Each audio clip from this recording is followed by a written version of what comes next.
De façon générale, si f désigne une fonction de classe Cn sur un intervalle i et si a désigne un point de i, alors ce qu'on appelle le polynôme de Taylor de f à l'ordre n au point a, c'est la fonction polynomiale qui est définie de la façon suivante. Pour tout x appartenant à i, Tn de x, on va appeler ce polynôme de Taylor Tn, est égal à la fameuse formule f de a plus f' de a fois x moins a jusqu'à fn de a sur factoriel n fois x moins a puissance n. Ce qui peut être résumé à l'aide d'un symbole sigma, c'est la somme pour k allant de 0 à n des fk de a sur factoriel k fois x moins a puissance k.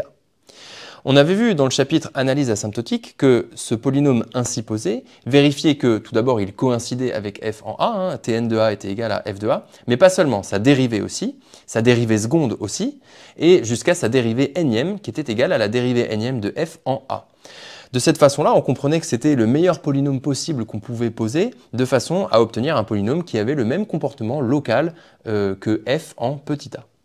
Maintenant qu'on a posé ce polynôme Tn, eh bien, il y a une question mathématique qui se pose, c'est à quel point est-ce que cette approximation de f est précise ou pas. Pour étudier cette question, on va faire ce qu'on fait toujours, c'est-à-dire regarder la différence des deux. On va donc poser pour tout x appartenant à i la quantité Rn de x, R comme reste, qui est égale à f de x moins Tn de x. Bien évidemment, sur le schéma, si jamais on fixe un x sur l'axe des abscisses ici en bas à droite, la quantité Rn de x, elle se lit ici, c'est une distance algébrisée entre en quelque sorte la vraie fonction et la fausse fonction. Si maintenant on revient à cette définition de Rn de x, c'est f de x moins Tn de x, de sorte que maintenant en faisant passer le Tn de l'autre côté, on a toujours que f de x est égal à Tn de x plus Rn de x, c'est-à-dire f de x est égal à son développement de Taylor plus ce reste. À partir de là, ce qu'en mathématiques on va appeler une formule de Taylor, c'est une formule qui a pour but d'estimer ce reste Rn de x. On connaît en fait déjà des formules de Taylor. La première qu'on a vue, c'était la formule de Taylor-Young, et elle dit que la quantité Rn de x à n fixé, lorsque x tend vers a, eh bien c'est tout simplement un petit taux de x moins a puissance n. Vous voyez que ici, c'est donc une estimation, mais une estimation asymptotique de Rn de x lorsque x tend vers a. On a aussi vu la formule de Taylor tout court, ça c'était dans le chapitre sur les polynômes, et cette formule elle permet de dire que si f est une fonction polynomiale de degré inférieur à n, eh bien le reste, Rn, c'est tout simplement la fonction nulle. En fait ce théorème c'était pas un théorème d'analyse à la base, c'était un théorème d'algèbre qui disait donc qu'un polynôme de degré inférieur à n, il était carrément égal à son polynôme de Taylor, ce qui signifie bien donc que ce reste est nul, mais maintenant sa conséquence en analyse sur les fonctions, c'est bien que si f est une fonction polynomiale, eh bien Rn est la fonction nulle. Maintenant, dans cette vidéo, on va voir une troisième formule de Taylor, un petit nouveau, c'est l'inégalité de Taylor-Lagrange. Qu'est-ce qu'elle dit? Elle dit que si jamais f est une fonction de classe Cn plus 1, pas seulement Cn, de classe Cn plus 1, il y a un ordre de plus, alors pour tout x appartenant à i, on a que la valeur absolue de ce reste est inférieure à, attention, accrochez-vous, une certaine constante notée mn plus 1, on va y revenir, divisée par factoriel de n plus 1 fois la valeur absolue de x moins a puissance n plus 1. Cette constante mn plus 1, elle est définie de la façon suivante. C'est un sup, le sup pour t appartenant au segment AX de fn plus 1 de t en valeur absolue. Il faut qu'on commente un petit peu cette définition. Alors, vous voyez que c'était important de supposer que f était de classe Cn plus 1 pour pouvoir parler de cette dérivée n plus unième. Et puis, d'autre part, justement, cette dérivée n plus unième, elle est continue, puisque f est de classe Cn plus 1, ce qui permet de dire qu'elle est bornée sur tout segment par le théorème des bornes atteintes. Donc, vous voyez que, du coup, vu que là, on est en train de la regarder sur le segment AX, on sait qu'elle est bornée, ce qui permet de dire que ce sup existe toujours, qu'il est fini. Cette inégalité de Taylor-Lagrange, ce qu'on peut tout de suite remarquer, c'est qu'elle fait quelque chose qui n'était pas fait par les deux formules de Taylor précédentes, à savoir que pour une fonction quelconque de classe Cn plus 1, elle permet d'estimer de façon non asymptotique ce reste Rn de x. Vous voyez là, cette inégalité, elle n'est pas vraie pour x qui tend vers a, elle est vraie pour n'importe quel x qui appartient à i.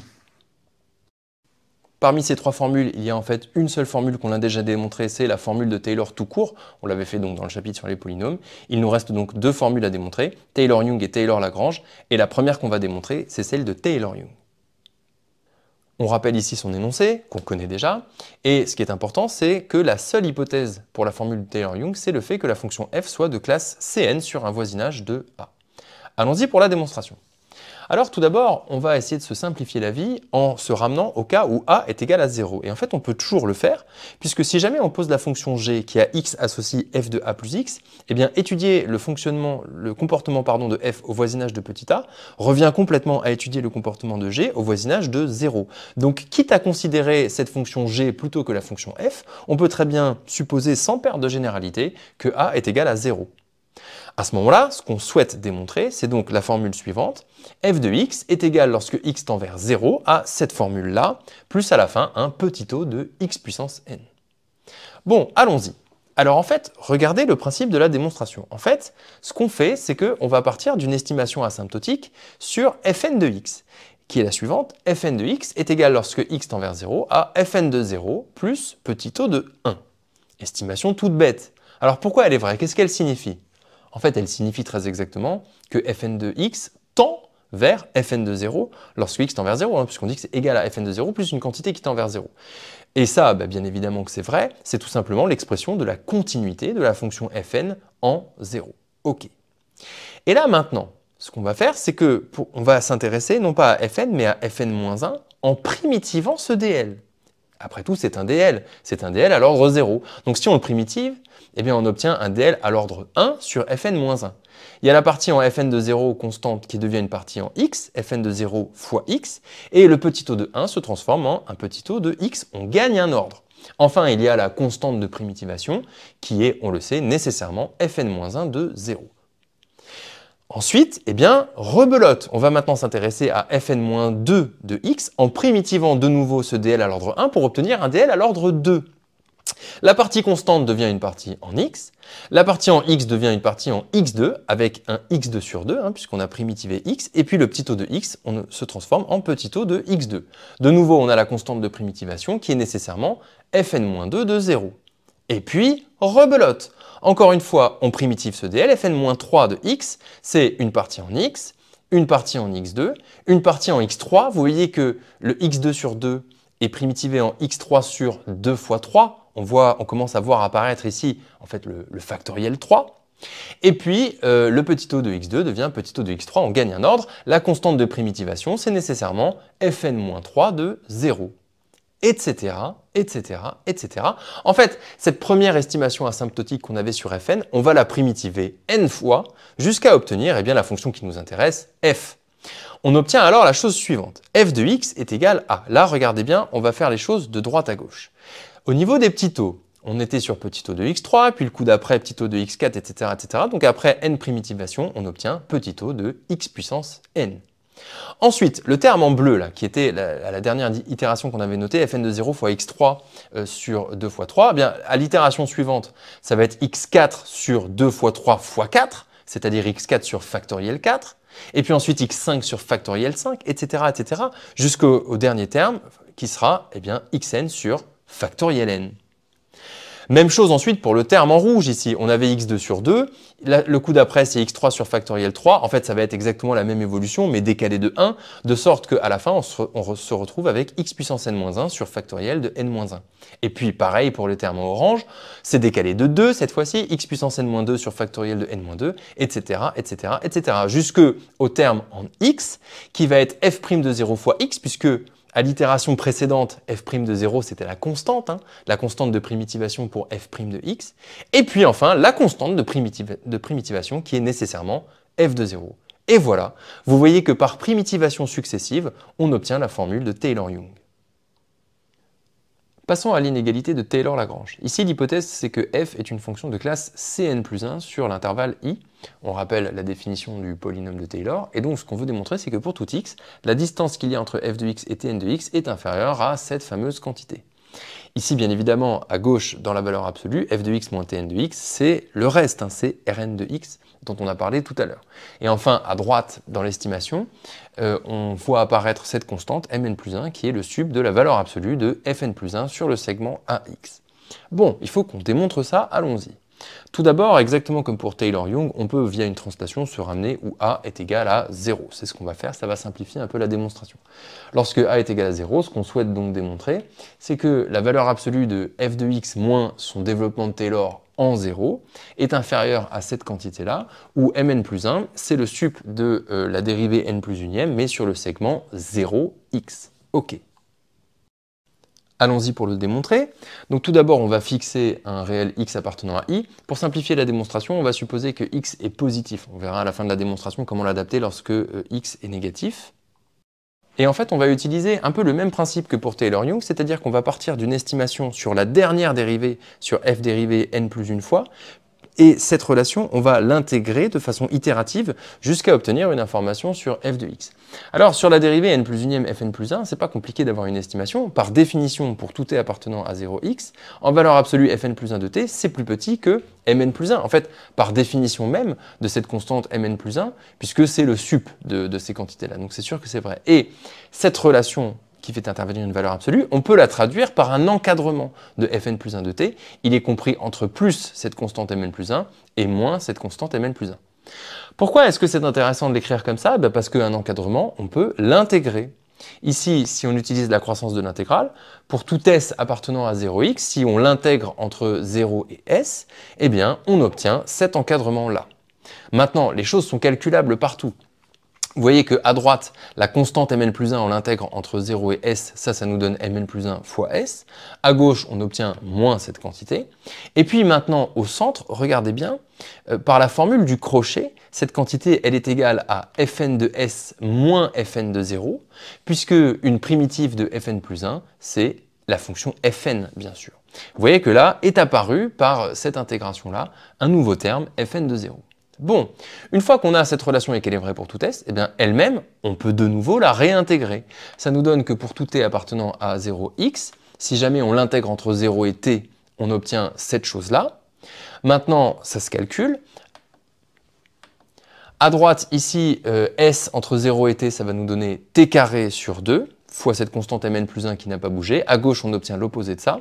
Et maintenant, au milieu, suivez bien, on avait une constante en jaune, fn de 0, qu'on intègre entre 0 et t. Donc ça nous donne fn de 0 fois t.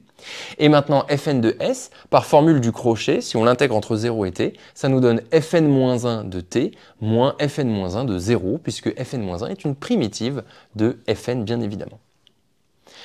Et on recommence. Encore une fois, on intègre entre 0 et une variable qu'on peut appeler s, et ça va donner la chose suivante. Sur les côtés, t2 sur 2 va s'intégrer en s3 sur 2 fois 3. Ici, on voit apparaître le factoriel de 3. Maintenant, au centre, la partie constante en vert, fn-1 de 0, elle va donner fn-1 de 0 fois s. Ensuite, la partie en t, elle va donner une partie en s carré sur 2. Et enfin, fn-1 de t, par formule du crochet, ça nous donne fn-2 de s moins fn-2 de 0. Vous voyez que de nouveau, un nouveau terme est apparu ici par intégration, etc., etc., etc., etc. Et donc ici, en intégrant la relation initiale n plus une fois, on obtient la chose suivante. Sur les côtés, on obtenait S4 sur factoriel 4, S5 sur factoriel 5, etc. jusqu'à Tn plus 1 sur factoriel n plus 1. Je rappelle qu'on a en tout intégré n plus une fois. Et puis ensuite, par le même mécanisme que tout à l'heure, au centre, on obtient le polynôme de Taylor en 0 de la fonction, avec bien évidemment en bleu f de t, puisqu'on était parti de fn plus 1 de t, qu'on a intégré n plus une fois, donc on arrive à f de t. Toute cette relation, en fait, on peut la voir comme étant au centre f de t moins son polynôme de Taylor en 0, c'est-à-dire f de t moins tn de t. Et puis, puisqu'on est en train de dire que cette quantité est comprise entre plus une quantité à droite et moins la même quantité à gauche, eh bien ça signifie qu'en valeur absolue, cette différence est inférieure à cette quantité mn plus 1 fois t puissance n plus 1, le tout sur factoriel de n plus 1. C'est précisément l'inégalité que l'on voulait démontrer pour démontrer le théorème. Maintenant, comme promis, que se passe-t-il lorsque x est négatif? En fait, ça ne va pas changer grand-chose. Le début du raisonnement, il reste tout à fait valable. Le premier changement, il arrive au moment où on intègre. Vous voyez ici que dans cette première intégration, s est négatif, donc l'intégrale est à rebours. On ne peut donc pas utiliser la croissance de l'intégrale, mais la décroissance de l'intégrale. Au moment où on intègre, ça change le sens des inégalités. Du coup, en bas, pareil. Et puis, à l'intégration suivante, bah, ça rechange le sens des inégalités, ce qui fait qu'elles reviennent ici dans le sens initial qu'on avait lorsque x était positif. Et puis, etc., etc. En fait, à chaque fois qu'on intègre, ça change le sens des inégalités, ce qui fait qu'en fait, il y a une histoire un peu de parité. À la fin, selon la parité de n, eh bien, on a les inégalités dans ce sens ou les inégalités éventuellement dans l'autre sens. Mais en fait, qu'elles soient dans un sens ou dans l'autre, ça ne change strictement rien à la conclusion sur la valeur absolue là, de la différence entre f de t et tn de t. Faisons quelques remarques. Tout d'abord, lorsque vous utilisez l'inégalité de Taylor-Lagrange, bah, ça ressemble un peu à lorsque vous faites un développement limité, c'est-à-dire que vous écrivez que f de x est égal à son polynôme de Taylor, et puis plus un reste, Rn de x, avec simplement une différence qui est cette fois-ci ce reste, vous avez une estimation dessus sur sa valeur absolue. Peut-être que ce reste ici, cette majoration, elle vous paraît difficile à retenir, mais en fait non, il y a un moyen simple de s'en souvenir, c'est que cette estimation du reste ressemble comme deux gouttes d'eau au terme qu'il y aurait eu après dans le développement de Taylor si on était allé non pas à l'ordre n, mais à l'ordre n plus 1. Vous voyez que si on était allé à l'ordre n plus 1, le terme suivant, c'était fn plus 1 de a sur factoriel de n plus 1 fois x moins a puissance n plus 1. Et là, vous voyez que ça ressemble vraiment comme deux gouttes d'eau à cette estimation ici. On a au dénominateur factoriel de n plus 1 des deux côtés, donc voilà. On a le x moins a puissance n plus 1 des deux côtés. C'est juste que dans la majoration, on a une valeur absolue, mais ce qui n'a rien d'étonnant, hein, puisqu'on regarde la valeur absolue du reste. Et puis enfin, mn plus 1, c'est pas tout à fait fn plus 1 de a, mais c'est très proche, puisque c'est un sup sur les fn plus 1 de t pour t variant entre a et x.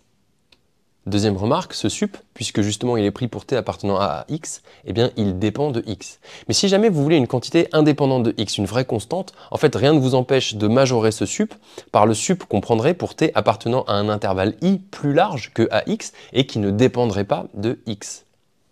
D'un point de vue théorique, vous êtes sûr que ce sup existe dès lors que l'intervalle i que vous avez choisi est un segment par le théorème des bornes atteintes. Passons maintenant à la pratique. Ce qu'on va faire, c'est qu'on va prendre un exemple ici pour montrer un peu comment faire, et puis ensuite on vous fera faire un petit exercice. L'exemple qu'on a choisi, c'est une fonction qu'on connaît bien, la fonction exponentielle, et sur laquelle on connaît bien aussi son développement de Taylor en 0. Ce qu'on va faire, c'est on va exploiter l'inégalité de Taylor-Lagrange sur un intervalle qui comprend 0, autour de 0, l'intervalle moins 1, 1, pourquoi pas, et on va faire un développement à l'ordre 2. Ça donne la chose suivante. Du coup, pour tout x appartenant à moins 1, 1, on va écrire que exponentielle x est égal à, et vous voyez, ça commence comme un développement limité. 1 plus x2 sur 2, et là, plus un reste, qui s'appelle donc R2 de x. Et ensuite, c'est là où on applique l'inégalité de Taylor-Lagrange, avec en valeur absolue R2 de x, qui est plus petit que une constante m3 divisée par factoriel 3 fois valeur absolue de x puissance 3. Cette constante m3, on pourrait la définir comme étant le sup entre 0 et x, mais vous voyez, c'était la remarque précédente ici. Si jamais on veut vraiment une constante universelle et indépendante de x, eh ben on va prendre le pire intervalle, c'est-à-dire moins 1, 1. On va tout de suite prendre le sup sur tout cet intervalle-là de f3 de t en valeur absolue. Alors bon, on pourrait s'arrêter là et dire que c'est juste une constante, mais en fait il se trouve que dans le cas particulier de la fonction exponentielle, cette constante on peut parfaitement la calculer puisque f3 de t, c'est exponentielle de t, hein. La dérivée troisième de t c'est elle-même, et ensuite le sup d'exponentielle de t, il est atteint en t égale 1, c'est une fonction qui est croissante, donc c'est exponentielle de 1, c'est-à-dire e. Ça nous donne donc une majoration vraiment explicite de R2 de x, il est plus petit en valeur absolue que e sur 6 fois valeur absolue de x puissance 3. Alors vous voyez, on pourrait très bien s'arrêter là, ça ressemble vraiment à un développement limité, sauf qu'on a une majoration explicite de la valeur absolue de R2 de x. On peut aussi réexprimer les choses à l'aide d'un encadrement. Vous voyez, dire que en valeur absolue R2 de x est plus petit que cette quantité, c'est complètement équivalent à dire qu'il est encadré par plus cette quantité et par moins cette quantité. Et maintenant, on peut du coup faire apparaître e de x en rajoutant dans cet encadrement au milieu à droite et à gauche la quantité 1 plus x2 sur 2 de façon à faire apparaître au centre la quantité e de x. Et ça donne du coup un encadrement de e de x. Vous voyez que dans cet encadrement, les quantités à gauche et à droite sont très très proches pour des x qui sont petits puisque les deux quantités sont égales jusqu'à l'ordre 2, 1 plus x2 sur 2, et c'est à l'ordre 3 qu'il y a une différence entre les deux. D'un point de vue graphique, ça va donner la chose suivante. Vous voyez, sur ce dessin, on a représenté la vraie fonction exponentielle en bleu. Et puis, en vert, on a le minorant, qui est prévu donc par cet encadrement. Et en rouge, on a le majorant. Vous voyez que l'approximation, du coup, l'encadrement, il est vraiment excellent, proche de 0. Et puis, par contre, sans surprise, il se dégrade hein, quand on s'éloigne de 0. D'ailleurs, on sait bien à quelle vitesse il se dégrade. Il se dégrade à la vitesse x3. Et plus précisément, e sur 6 fois x3. Maintenant, à vous de jouer, voici un petit exercice. Mettez pause dans la vidéo, faites-le et on corrige juste après. Allons-y, on va commencer par poser une fonction f pour savoir un peu juste de quoi on parle. Alors sans surprise, c'est la fonction qui a x associé log de 1 plus x. Elle est définie sur moins 1 plus l'infini et elle est de classe c infini, autant le dire tout de suite, comme ça c'est fait. Ensuite, pour démontrer l'inégalité, on va fixer un x positif. On va utiliser l'inégalité de Taylor-Lagrange, du coup on le dit. Et ça nous donne la chose suivante, log de 1 plus x est égal à la partie régulière de son développement limité plus le reste, R2 de x, qui, par le théorème, est plus petit en valeur absolue que m3 sur valeur absolue de x3 sur factoriel 3. Factoriel 3, c'est 6. Cette quantité m3, elle est définie comme étant le sub pour t appartenant à 0x ici, et à ce stade, on ne peut pas vraiment faire mieux. On ne peut pas mettre ici t appartenant à r+, parce que r+, c'est pas un segment, donc on obtiendrait ici une quantité qui ne serait pas forcément bien définie. Bon, on laisse 0x et on verra bien ce qui se passe. Alors du coup, pour estimer cette quantité m3, on va bravement s'intéresser à la dérivée troisième de f. C'est ce qu'on a fait ici, on a dérivé une fois, deux fois, trois fois. Et une fois qu'on a f3 de t, on s'aperçoit qu'il s'agit d'une fonction positive décroissante, de sorte que son sup, il est atteint en 0. C'est f3 de 0 et f3 de 0 vaut exactement 2. Donc là, on a carrément une égalité, on sait exactement combien vaut m3. On a gagné R2 de x en valeur absolue est plus petit que x3 sur 3. Alors vous voyez ici qu'il n'y a plus les valeurs absolues sur x3 puisque x est positif. Donc ici les valeurs absolues, on peut les retirer, elles ne servent à rien. Maintenant, on va en déduire des encadrements. Donc d'abord un encadrement de R2 de x, il est compris entre moins x3 sur 3 et x3 sur 3, ok. Et puis ensuite, en rajoutant au centre la partie régulière du développement limité, c'est-à-dire x moins x2 sur 2, on fait apparaître donc log de 1 plus x. Et du coup, à gauche et à droite, on a un minorant et un majorant, donc qui était prévu par l'exercice. On a réussi. C'est toujours intéressant de tracer les courbes pour voir ce qui se passe. Alors ici en bleu, on a la vraie fonction qui a x associé log de 1 plus x. En noir, on a mis le polynôme de degré 2 qui correspond à son développement limité à l'ordre 2, x moins x2 sur 2. Et puis ensuite, en rouge, son majorant et en vert, son minorant. On voit qu'on obtient un encadrement qui est de très très très bonne qualité, proche de 0, mais qui en revanche se dégrade complètement quand on s'éloigne de 0.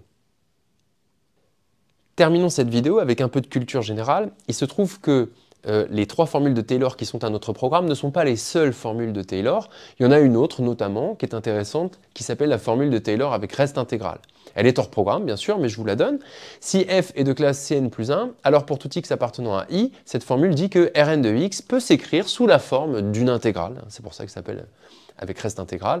L'intégrale que vous avez sous les yeux, alors vous voyez qu'il y a une ressemblance avec les autres formules, puisqu'il y a le factoriel n, il y a une puissance ici de x moins t, il y a fn plus 1 de t, de nouveau, qui intervient dans cette quantité. À quoi sert la formule de Taylor avec reste intégral? À plusieurs choses. Alors notamment un intérêt, c'est que vous voyez ici dans l'intégrale, si jamais vous maîtrisez le signe de fn plus 1 de t, eh bien ça vous permet d'avoir le signe du reste, de savoir s'il est positif ou négatif, ce qui correspond à savoir si la fonction est au-dessus de son polynôme de Taylor ou au-dessous de son polynôme de Taylor. C'est souvent pour ça qu'on utilise Taylor reste intégral, pas seulement, mais souvent. Du coup, en fait, il n'est pas exclu que dans un exercice, on vous fasse redémontrer cette formule pour pouvoir ensuite l'utiliser. Alors, les curieux pourront trouver dans les documents une démonstration de cette formule. En fait, elle se montre par intégration par partie successive, mais quelque part, peu importe, juste ce qui est intéressant, c'est de savoir qu'elle existe.